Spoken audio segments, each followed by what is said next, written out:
घर खरीदना हम सबका एक बहुत बड़ा सपना होता है ना? लेकिन कई बार इस सपने के साथ टैक्स का जो हिसाब किताब जुड़ जाता है, वो किसी बुरे सपने से कम नहीं लगता।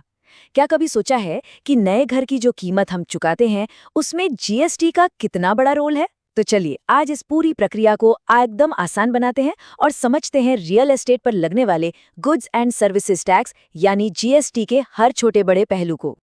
तो आज हम क्या क्या जानने वाले हैं। सबसे पहले हम देखेंगे कि पहले टैक्स का जाल कैसा था, कितना उलझा हुआ था।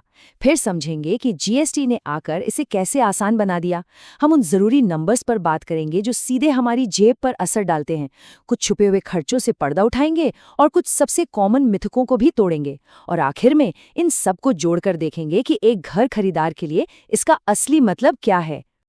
चलिए थोड़ा सा टाइम में पीछे चलते हैं, साल 2017 से पहले की दुनिया में। उस वक्त प्रॉपर्टी खरीदना सच में किसी भूल भुलैया में फंसने जैसा था। ये टैक्स का एक ऐसा जाल था जहां हर मोड़ पर एक नया टैक्स सामने आकर खड़ा हो जाता था। जरा सोचिए, एक ही प्रॉपर्टी पर वैट भी लग रहा है, सर्विस टैक्स भी है, एक्साइज ड्यूटी भी, और ये लिस्ट तो और भी लंबी है। इसका नतीजा क्या होता था? एक खरीदार को कभी साफ साफ पता ही नहीं चलता था कि वो असल में किस चीज का कितना पैसा दे रहा है। कोई पारदर्शिता ही नहीं थी और घर की फाइनल कॉस्ट का अंदाजा लगाना तो लगभग नामुमकिन था। और ये परेशानी सिर्फ खरीदारों के लिए नहीं थी। पीडब्ल्यूसी की एक रिपोर्ट भी यही बताती है कि डेवलपर्स खुद कई तरह के टैक्स के बोझ तले दबे हुए थे। और ये तो जाहिर सी बात है कि जब डेवलपर की लागत बढ़ेगी तो उसका असर आखिर में घर खरीदार की जेब पर ही पड़ेगा।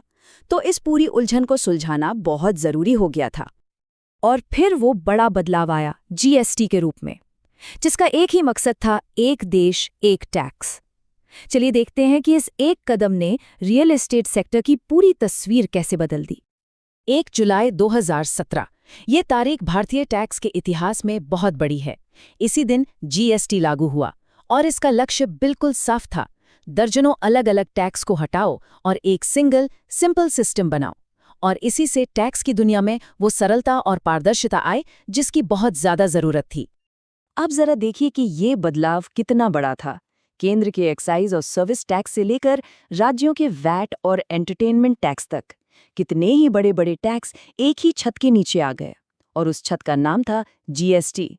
इसने पूरे टैक्स सिस्टम को, आप कह सकते हैं, कि एक लाइन में लगा दिया। चलिए अब आते हैं इस चर्चा के सबसे जरूरी हिस्से पर कि आज की तारीख में एक घर खरीदार को असल में कौन सी जीएसटी दरें चुकानी पड़ती हैं। ये वो नंबर्स हैं जिन्हें जानना सबके लिए बेहद जरूरी है। तो सबसे पहले बात करते हैं अफोर्डेबल हाउसिंग की, यानी वो घर जो आम आदमी की पहुंच में हो। इन पर जीएसटी की दर है सिर्फ 1%। जी हां, आपने सही सुना, सिर्फ 1%। अच्छा, अब अगर कोई ऐसी रेजिडेंशियल प्रॉपर्टी खरीद रहा है जो अफोर्डेबल की कैटेगरी में नहीं आती, तो उसके लिए जीएसटी की दर है 5%। और आखिर में बात करते हैं कमर्शियल प्रॉपर्टीज की, मतलब दुकान, ऑफिस या ऐसी कोई भी जगह।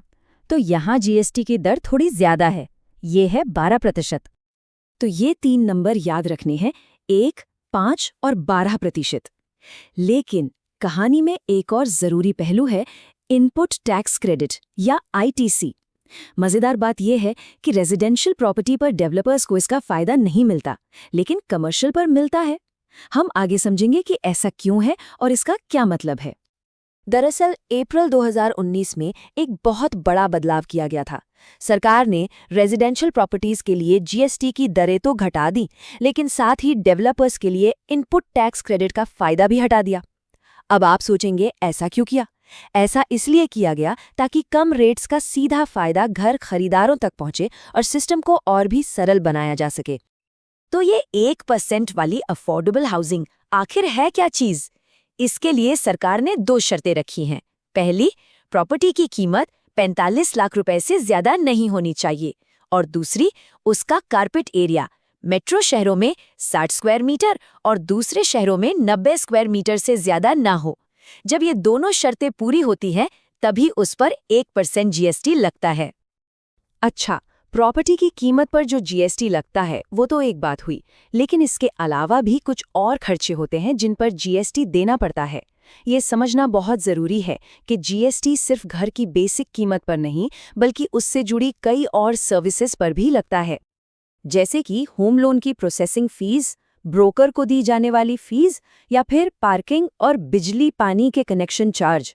इन सब सर्विसेज पर एक स्टैंडर्ड 18% की दर से जीएसटी लगता है। ये वो छुपे हुए खर्चे हैं जिन्हें लोग अक्सर अपने बजट में जोड़ना भूल जाते हैं।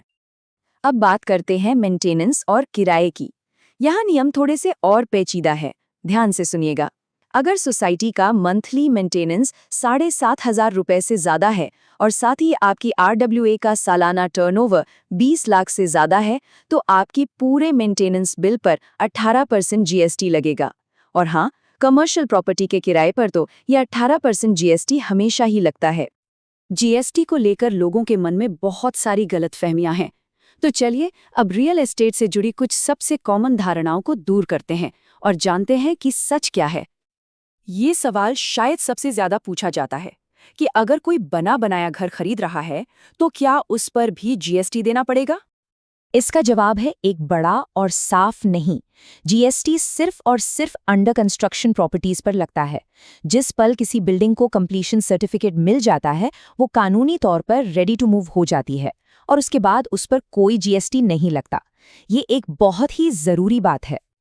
अच्छा, हमने कई बार आईटीसी का जिक्र किया, तो ये इनपुट टैक्स क्रेडिट आखिर है क्या भला? देखिए, इसे आसान भाषा में समझते हैं।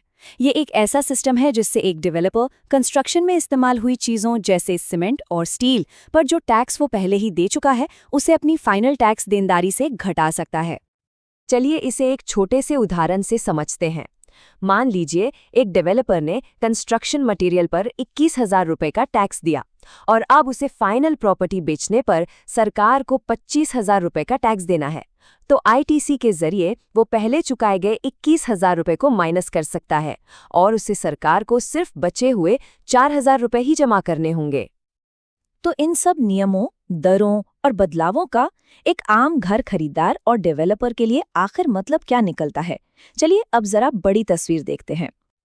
देखिए, घर खरीदारों के लिए जीएसटी 3 बड़े फायदे लेकर आया है। पहला है स्पष्टता। अब ये समझना बहुत आसान है कि कौन सा टैक्स लग रहा है और कितना। दूसरा, पारदर्शिता। अब कोई छुपा हुआ टैक्स नहीं है। और तीसरा, किफ़ायत।